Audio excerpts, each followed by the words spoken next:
Արդեն սրբապղծություն է, երբ որ ազգային ազատագրական պայքարի ներկայացուցիչները կոչվում են նացիստներ, այն էլ բացարձակապես նացիստական, հայատյաց, մարդատյաց, բռնապետ Ալիևի ռեժիմի կողմից, որը ժառանգական բռնապետ է, որը խորհրդանիշ է կաշառակերության, դաժանության եւ ազատությունների ու մարդու իրավունքների ճնշման եւ իր երկրում եւ հայերի նկատմամբ։ Եվ նա դա ասում է, օրինակ Դավոսում, նա դա ասում էր վերջերս Մյունխենում, նա դա ասում է France 24 հեռուստատեսությանը եւ ինչու ենք մենք այդքան վրդովված, որ այն պատճառով, որ Հայաստանի իշխանությունները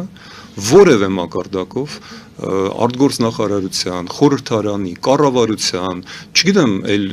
ով պետք է խոսի, չի փորձում առարկել դա, չի փորձում դիմակազերծել այս սուտը, այս կեղծիքը,